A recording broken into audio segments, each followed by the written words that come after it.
शराब का जहां तक सवाल है, नशा का जहां तक सवाल है, हमारे धर्म शास्त्रों में लगभग सभी धर्मों ने इसे निषिद्ध किया है।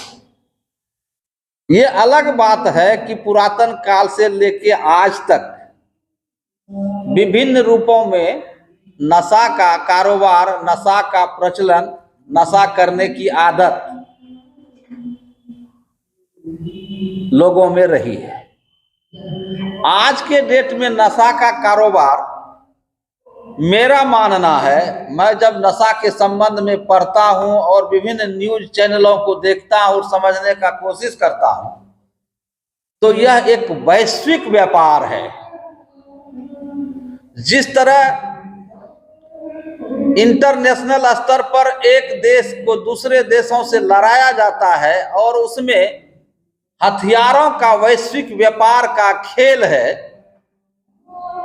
जिस तरह से कोरोना जैसे महामारी, जिसे आसानी से नियंत्रित किया जा सकता था और किया गया, और उसको इस तरह से लोगों के सामने प्रोजेक्ट किया जाता है कि कोरोना होने से कम, भय से लोग ज्यादा मर गए।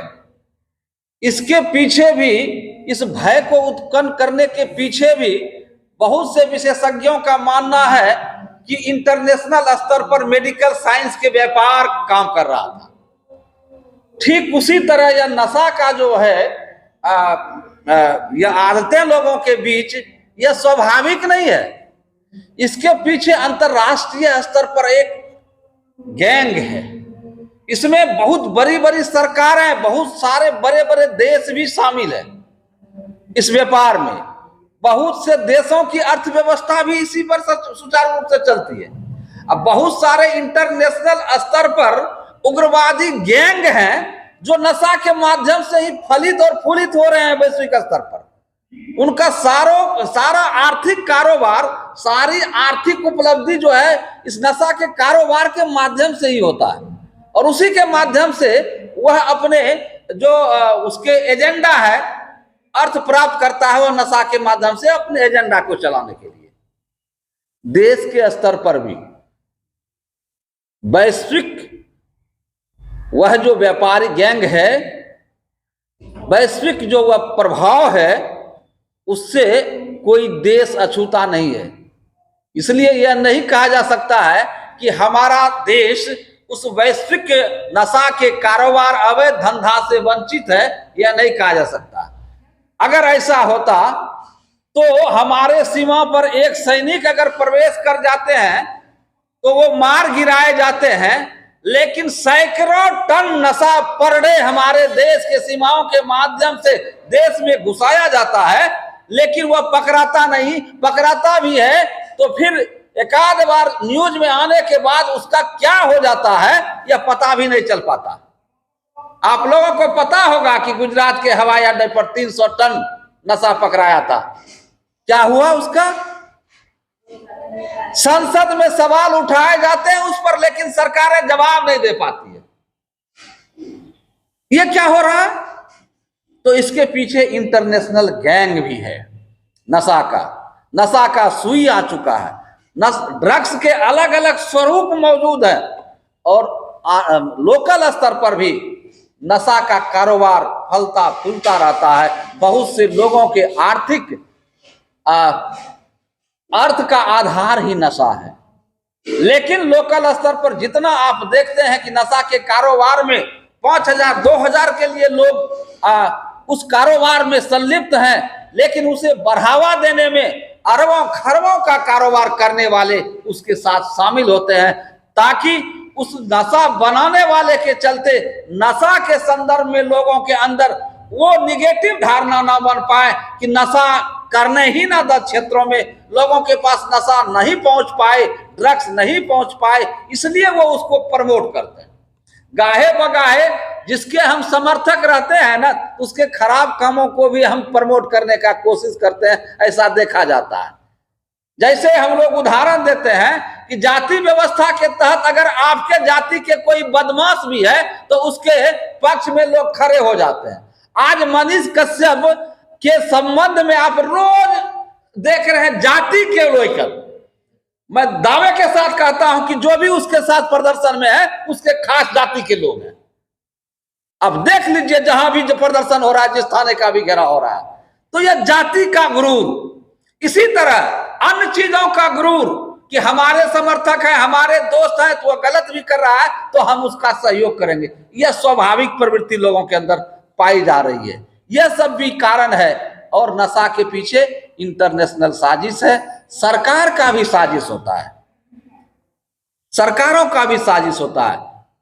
बिहार में नशाबंदी हो गया तो इस नशाबंदी को फेल करना है, क्योंकि यहाँ की सरकार को बदनाम करना है, तो बगल के राज्य वाले यहां नशा ठेलते हैं।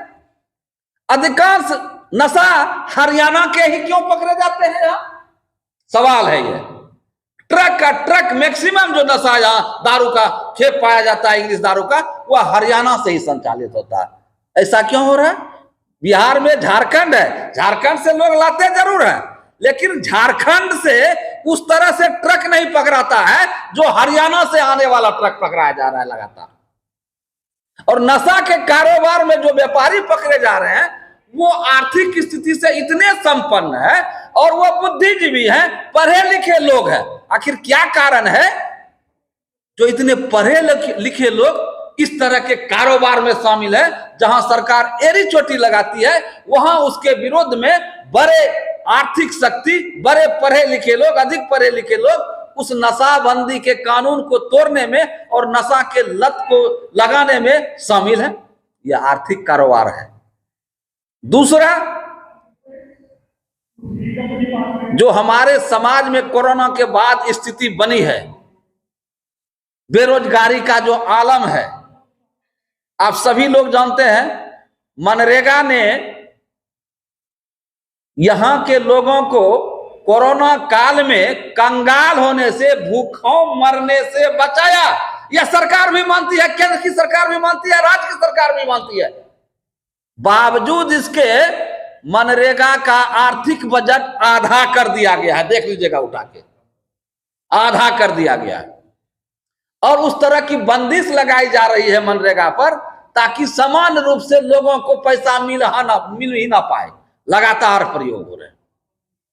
आखिर इसके पीछे क्या सोच हो सकता है? मैं केवल सवाल दाग रहा हूं, मैं कोई निर्णय नहीं देना चाहता।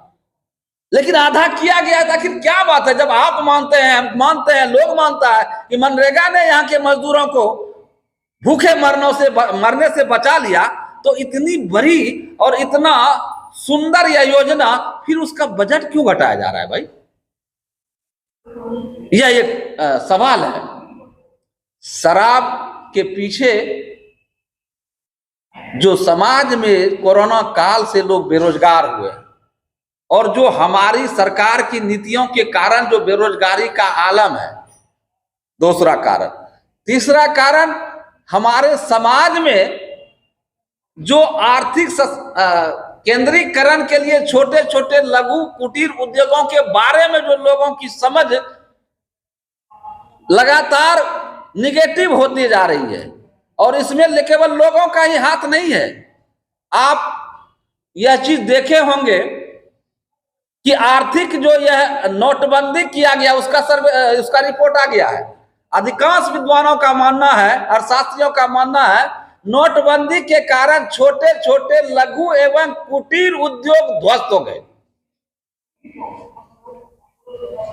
निकल रहा सर? तो आप बैठिए। तो उसका भी इफेक्ट है कि छोटे छोटे लघु उद्योग, कुटीर उद्योग जब खत्म हो जाएंगे समाज से, तो समान लोगों को काम कहां से मिलेगा? सबको नौकरी मिल जाए यह कतई संभव नहीं है, पहले भी संभव नहीं था और कभी भी संभव नहीं होने वाला। लेकिन सबके हाथ में काम हो यह आसान है, इसको किया जा सकता है। और सरकार का भी यह दायित्व है और समाज में जो पढ़े लिखे, जो संपन्न लोग हैं, उसका भी दायित्व है कि इसको किस प्रकार लागू किया जा सकता है, इसके लिए क्या योजना हो सकती है। इसके लिए दोनों तरफ से प्रयास करने की जरूरत है। तो शराबबंदी में जो समाज डूबा हुआ है, दो कारण बहुत महत्वपूर्ण है। ऊपर का कारण तो है ही जिसकी हमने चर्चा की, लेकिन हमारे अंदर गैप है, इसलिए वह घुस पा रहा है। डिफेंसिव पावर हमारे समाज का समाप्त हो गया, इसलिए समाप्त हो गया कि लोग बेरोजगार हैं, बच्चे बेरोजगार हैं, उसके जेब में पैसा चाहिए, वह भी चाहता है एक पढ़े लिखे नौकरी पेशा वाला जिंदगी जिए, हमको भी बाइक हो, हमको भी कार हो, हम भी मौज मस्ती करें, और जेब में पैसा नहीं है। तो यहां जो उस तरह के शराब के व्यापारी हैं, उसके लिए वह टारगेट होता है, और वैसे युवकों को उसमें फंसाया जाता है। जहां शराब 10 टका बोतल, 20 टका बोतल, 50 टका बोतल या 400 टका बोतल में उपलब्ध कराया जाता है। 100 टका तुमको देंगे, 100 टका हमको दो, आसानी से लोभ में दिन में 5000 कमाया जा सकता है। क्यों नहीं युवक आकर्षित होगा? जो भी युवक शराब के धंधे में है, उसकी गाढ़ी कमाई होती है, आप लोग पता कर लीजिएगा। तो वह जो डिफेंसिव पावर था बेरोजगारी के कारण हमारे समाज का, वह कम हुआ है, इसलिए भी वो लोग सफल हो पा रहे हैं। और डिफेंसिव पावर समाज में एक साथ बैठना, सामाजिक मुद्दों पर चर्चा करना, सामाजिक समस्याओं के बारे में सोचना, यह समाप्त हुआ है। यह प्रक्रिया बुद्धिजीवियों के द्वारा, समाज के बेहतरी चाहने वाले लोगों के द्वारा किया जा सकता है, यह संभव है। इस कारण से भी समाज में दारू का, नशा का प्रचलन बढ़ा है, और एक बार आदत लग जाने के बाद उससे पिंड छुड़ाना बहुत मुश्किल होता है। हम साइंस के छात्र हैं, मैं इस बात को जानता हूं कि शराब और नशे का आदत जब लग जाती है लोगों को, तो आपके अंदर जिस समय नशा वह खत्म होता है, तत्क्षण आपके शरीर जो कार्य पहले करता था उसमें डिक्रीज होता है, और पुनः लगने लगता है जब तक हमको वो चीज नहीं मिलेगा तो हमारा शरीर काम नहीं करेगा, और यही आदत में परिवर्तित हो जाता है। फिर इस आदतों के कारण और नशे के कारण हम गंभीर रोगों के भी शिकार हो जाते हैं। और सरकारें रोग के लिए चिकित्सा के क्षेत्र में जितनी खर्च करती है, उससे कम खर्च में पूरे देश में शराबबंदी को लागू किया जा सकता है। यह आर्थिक जो उपलब्धि या बजट का जो मामला है, कोई भी बुद्धिजीवी इसे बेईमानी ही कहेगा, क्योंकि समाज में जो बुरी आदतें हैं उसको दूर करना किसी भी सरकार का, किसी भी बुद्धिजीवी का प्रथम लक्ष्य होना चाहिए, चाहे उसके लिए जो भी आर्थिक हानियां उठानी पड़े। तो इन सब तथ्यों पर हम लोग विस्तार से सुनेंगे। हमारे बीच हमारे गुरुदेव प्रोफेसर डॉक्टर मनोज कुमार मौजूद हैं। मैं चाहता हूं कि इन सारे तथ्यों पर, और फिर लघुशोध लोग कैसे तैयार करें, आज समापन के अवसर पर थोड़ा सा ही सही, लेकिन टिप्स इन लोगों को मिल जाएगा, तो फिर आगे सुविधा होगी। सर यद्यपि कि उपलब्ध हैं हम लोगों के बीच में, लेकिन हमेशा चाहेंगे कि रोज हमको उपलब्ध हो जाए तो कठिन होगा। इसलिए जो कुछ भी सर से मिल सकता है आप लोग ध्यानपूर्वक नोट करेंगे, ताकि आपको ज़्यादा लाभ होगा। मैं चाहता हूं कि सर आवें और हम लोगों को संबोधित करें, आज के संदर्भ में अपनी बातों को रखेंगे। सर बहुत बहुत धन्यवाद।